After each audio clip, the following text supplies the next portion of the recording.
This video is only for information purpose. तो बेटी के भविष्य के लिए भी आप लोग निवेश कर सकते हो। तो कुछ योजनाएं हैं जिनके बारे में आज हम विस्तार से समझने वाले हैं। तो देखो, जब बेटी बड़ी होती है तो उसके करियर के लिए, उसके एजुकेशन के लिए और उसकी शादी के लिए काफ़ी पैसों की ज़रूरत होती है। तो समय से ही आप लोग निवेश के बारे में सोच सकते हो। तो आज हम लोग डिस्कस करने वाले हैं इन पाँचों टॉपिक के बारे में, जहाँ पर हम विस्तार से समझेंगे और समझेंगे सरकार समर्थित कुछ योजनाएं हैं जहाँ पर बेटी के भविष्य के लिए निवेश किया जा सकता है और किस प्रकार यहाँ पर बीमा लिया जाता है। तो देखो, यहाँ पर जो स्वतंत्रता है पैसों की, यानी कि वित्तीय स्वतंत्रता काफ़ी ज़्यादा ज़रूरी है। भविष्य में जो खर्चे होते हैं पढ़ाई के लेके या फिर वो खर्चे हों शादी को लेके, तो काफ़ी ज़्यादा ज़रूरी है कि उनके लिए पहले से ही तैयारी हो।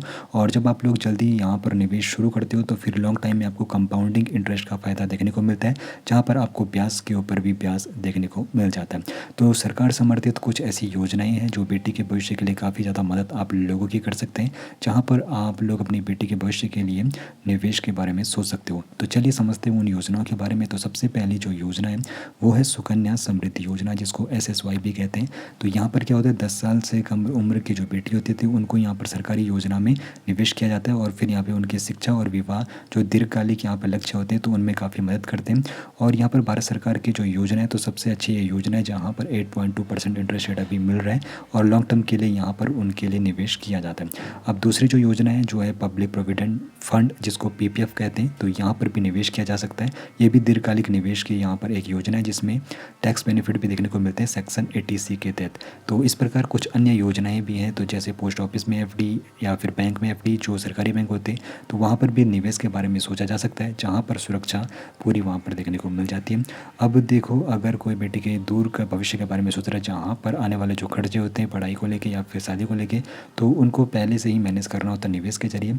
तो बाज़ार में जो कुछ यहाँ पर योजनाएं चलती है तो उनके बारे में भी समझ लेते हैं। हालांकि यहाँ पर जोखिम थोड़ा ज़्यादा होता है, तो आपको रिटर्न भी यहाँ पे ज़्यादा मिलने की उम्मीद रहती है, जिसमें म्यूचुअल फंड SIP हो गया, जहाँ पर आप लोग अनुशासित तरीके से हर महीने कुछ अमाउंट निवेश करते हो, जहाँ पर 10 से 15 साल तक आप लोग निवेश में बने रहते हो और फिर आप लोगों को अच्छा इंटरेस्ट रेट भी वहाँ पर देखने को मिल जाता है। तो म्यूचुअल फंड आजकल काफ़ी ज़्यादा ट्रेंड में है मार्केट में। तो यहाँ पर म्यूचुअल फंड में आप लोग हर महीने की 1 तारीख को निश्चित करते हो और कुछ अमाउंट आप लोगों को निश्चित करते हो, फिर आप लोग यहाँ पर म्यूचुअल फंड में निवेश आसानी से करते हो। अब यहाँ पर स्टेप अप के बारे में भी आप लोगों ने सुना होगा, स्टेप अप SIP। तो इसमें क्या होता है, समय के साथ आप लोग अपना जो निवेश आप लोग म्यूचुअल फंड में कर रहे थे तो उसमें अमाउंट आप लोग बढ़ा देते हो, ताकि आप लोगों का जो भविष्य में निवेश है वो अच्छा रहे। और यहाँ पर बीमा की दृष्टि से भी काफ़ी ज़्यादा यहाँ पर इंपॉर्टेंट चीज़ें रहती है, ताकि आप लोगों का जो यहाँ पे भविष्य पूरी तरीके से सुरक्षित रहे। तो इसमें हम यहाँ पर बात करेंगे जो चाइल्ड इंश्योरेंस प्लान होता है। तो इसमें क्या होता है, अगर कल के दिन माता पिता को कुछ हो जाता है तो फिर ऐसे में जो बच्चे की यहाँ पर वित्तीय सुरक्षा है वो यहाँ पर सुनिश्चित की जाती है।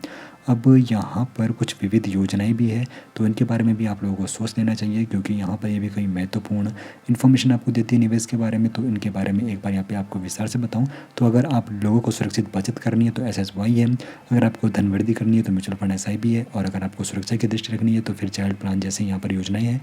तो इस प्रकार आप लोग अपनी ज़रूरतों के हिसाब से यहाँ पर चुन सकते हो। तो देखो, जल्दी आप लोगों को निवेश करना चाहिए, क्योंकि कंपाउंडिंग का फिर आप लोगों को फ़ायदा मिलता है, और अपना निवेश को आप लोगों को डाइवर्सिफाई करना चाहिए, और अपना निवेश और जो बीमा होता है उसके बारे में भी आप लोगों को निवेश करना चाहिए। बाकी जल्दी से जल्दी निवेश के बारे में आप लोगों को ज़रूर सोचना चाहिए और मार्केट को भी ध्यान में आपको रखना चाहिए।